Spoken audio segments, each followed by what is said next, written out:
propositions. Yes, under open theism, God doesn't know all true propositions. Right. So, but then my second question would be then, well, on any conception you have, let's remove open theism for the moment. You could realistically reduce or distill God's knowledge into, let's say, potential and actualized knowledge, right? So potential propositions and actualized propositions. So, for instance, it is true that God can make it rain on Sunday or not make it rain on Sunday, right? But then a further proposition or a further sort of qualified proposition will be like, God will make it rain on Sunday. So he could potentially, so what you could potentially do is categorize the first two propositions as potential and the third proposition as actualized, for instance. And then, actually, sorry, at the third and fourth, because the fourth would be that God, that it cannot rain on Sunday because God will make it rain. Or it cannot not rain or something like that, right? Like the opposite, basically. Would you agree that God possesses all actualized and potential proposition? Yes. Or knowledge of all? Yes, I would agree with that. But then how are you not a necessitarian then? Well, because I don't think that because God can, it necessitates that he will. No. As in, so the difference would be, right, like, actually, this is maybe another question. So, is God replete or fully furnished with all of the true propositions he possesses, or does he acquire them over time, or does he generate them over time? Is there a period where God is without his perfect knowledge? No, I think God has a perfect knowledge of all true propositions at all time. In all time. Okay, but then if that's the case, then how can God have free will? How could he not create the universe if he is aware of the proposition that he creates the universe? Well, that's where Molinism comes in. It's so even though God has a knowledge of all true propositions, God also has middle knowledge. He has a knowledge of counterfactuals. He knows what his creatures would do in any given situation. Not that he used foreknowledge to see what they would do, but he knows let me give you a crude example. If I take a plate of Brussels sprouts and a plate of chocolate cake, and I put both of them in front of my child, I know my child is going to pick the chocolate cake. Now, I didn't know that because they did pick the chocolate cake where I could see out in the future and know that they would. I just know my child that good. I know them well enough that I know what they're going to choose in any given situation.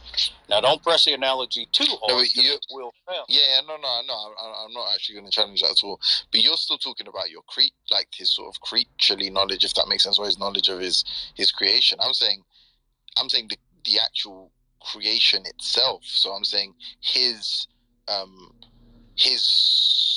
the action of creating, I should say, actually, right? Because if it's the case that he possesses all potential and actualized knowledge, then that is necessitarianism. Because unless you're saying there is a moment in time, or there is a moment, or there is a period in which he is without this knowledge, or he acquires it, or he generates it, then what you're saying is God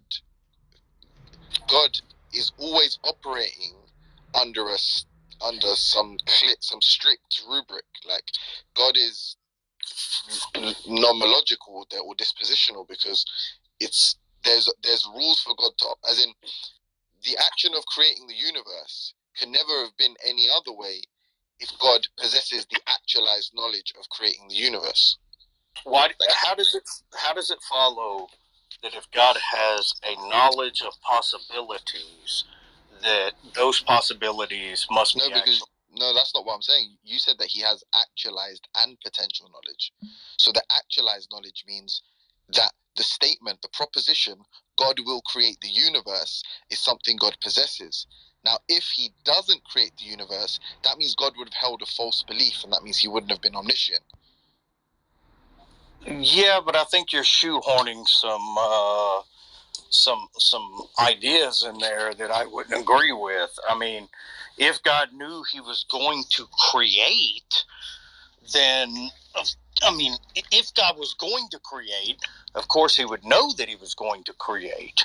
But I don't think that I don't know how it follows that it necessitates creation. So the actualized, so that there is a proposition that is God creates the universe on Wednesday in God's standard time, right? If God doesn't create the universe on Wednesday on God's standard time, that means it was a false belief that He had, and it wasn't a true proposition. Right, but I still don't see how it follows that it necessitates creation. Can God have false beliefs? No. Then I don't understand, and that's that. As in, all right, okay, wait. The universe exists, correct? Yes. Okay, so the truth of the universe existing is what's grounding, for instance, God's existence. But the fact that the universe exists means that it must have been a true proposition to God at some point, right?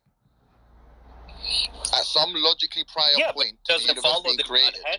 Right. But then how could He not then? Because it was the true proposition.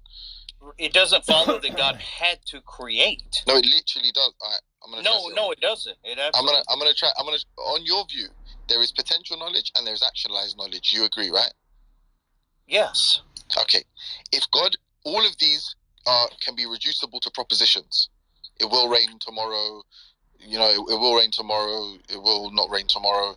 It can rain tomorrow. It cannot rain tomorrow. Cool. Can you hear me? Yeah. So yeah. So you agree with what I just said, right? Well, hold on a second. So, wait a minute.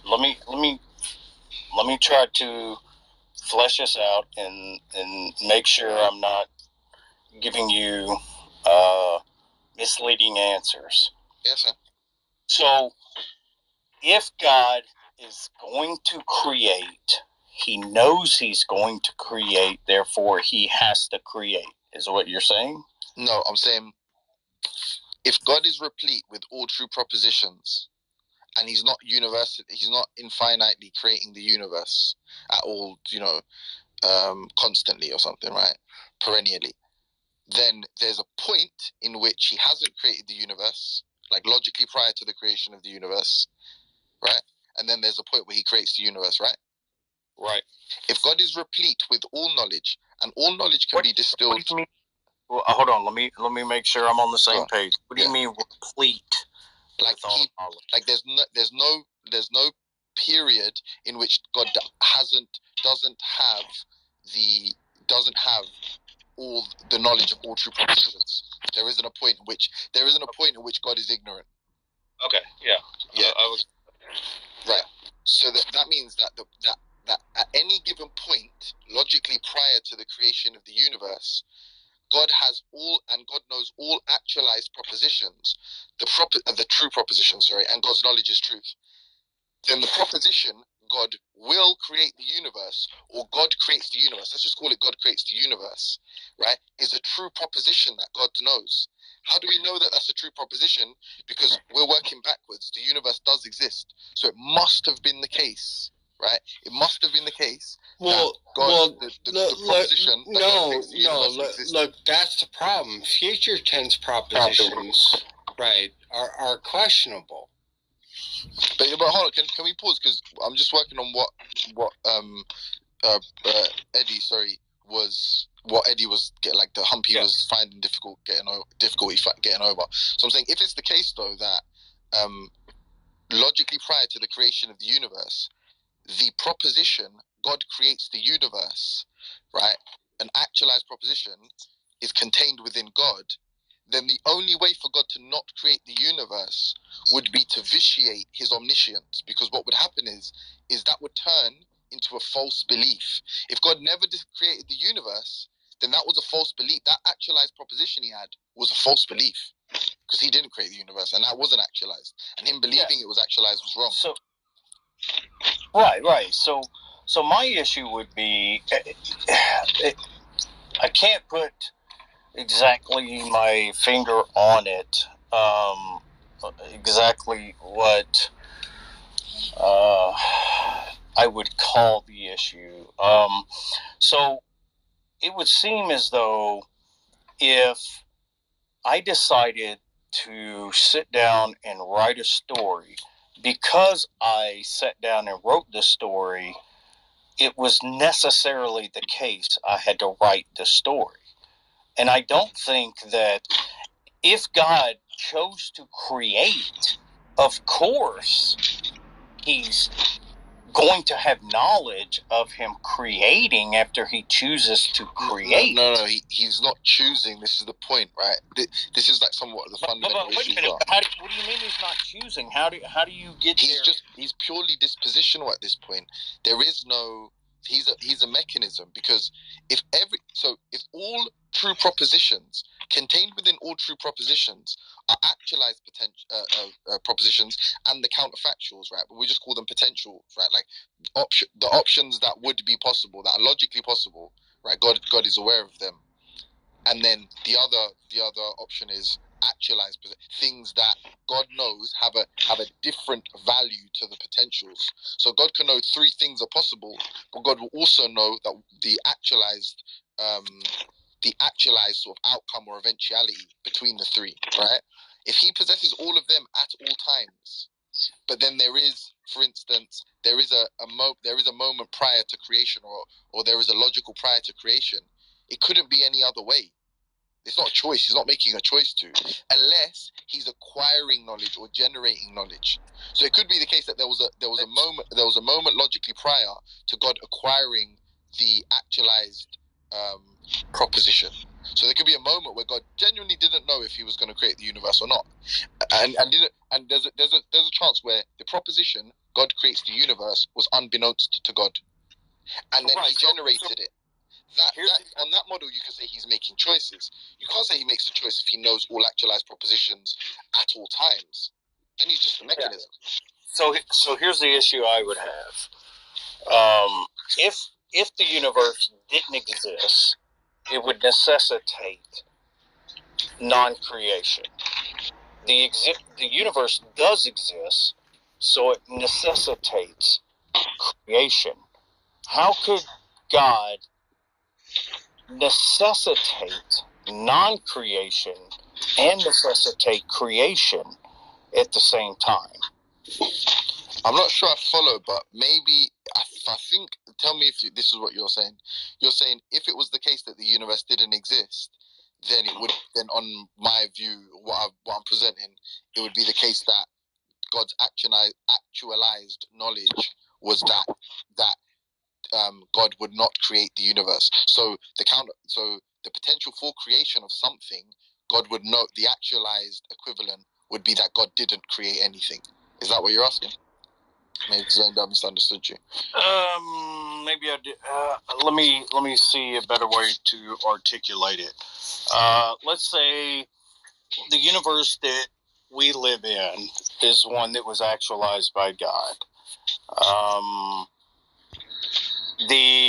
There's a universe that God chose not to create, so that universe necessarily doesn't exist, while this universe necessarily. Okay, yeah.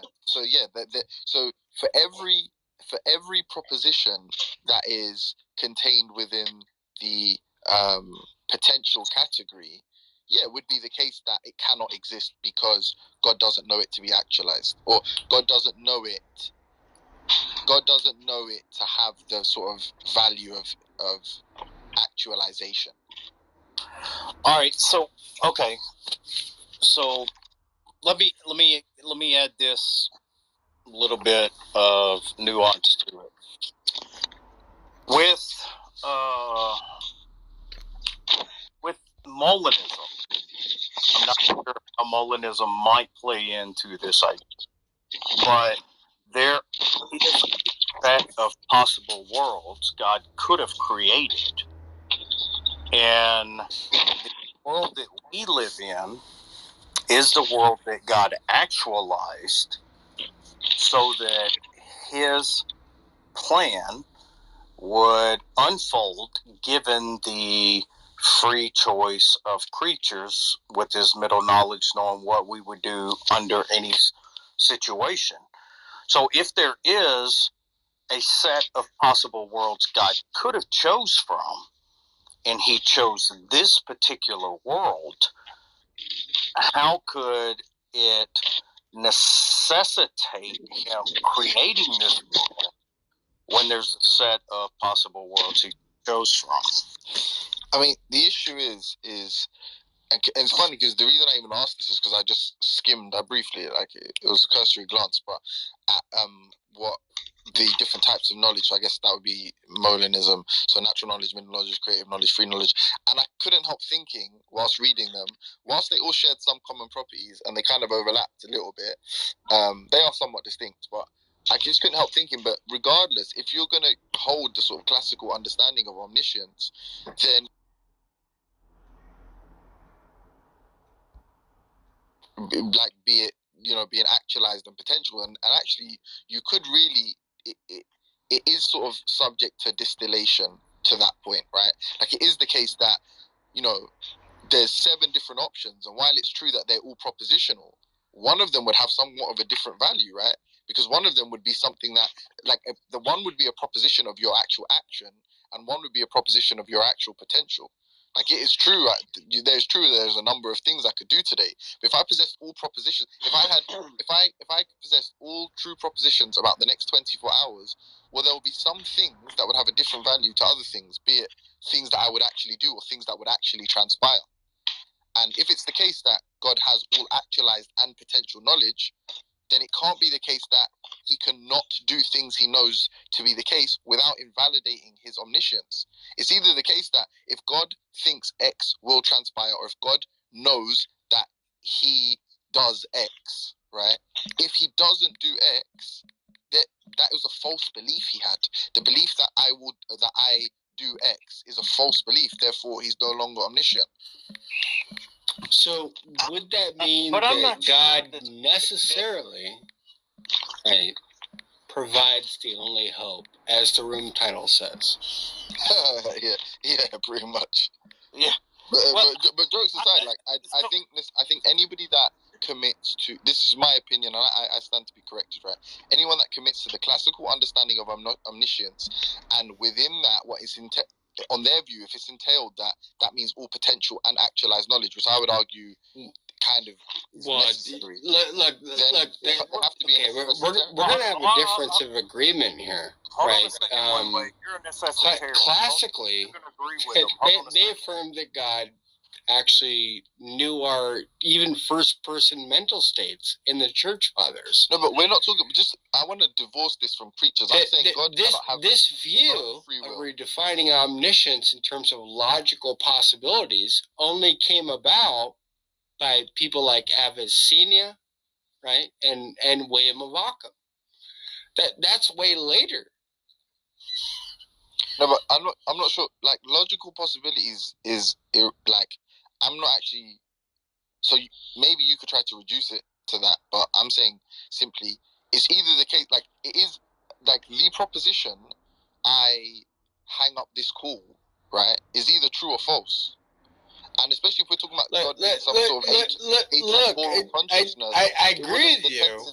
Right, I agree with the distinction. I'm just pointing out that the earliest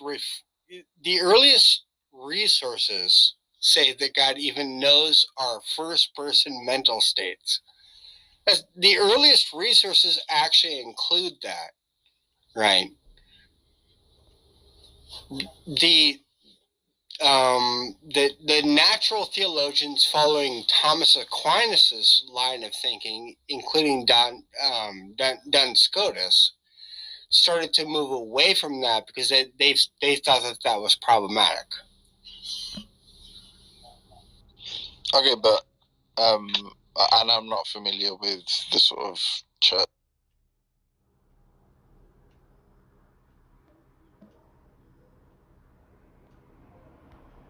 Actually, not sure. And I don't want to say it like it's a defeat or as if it's like that implies there's some victory on the other end. But I'm not sure that God can have free will on the classical understanding of omniscience. Actually, I'll go so far as to say he can't have free will from my understanding on the classical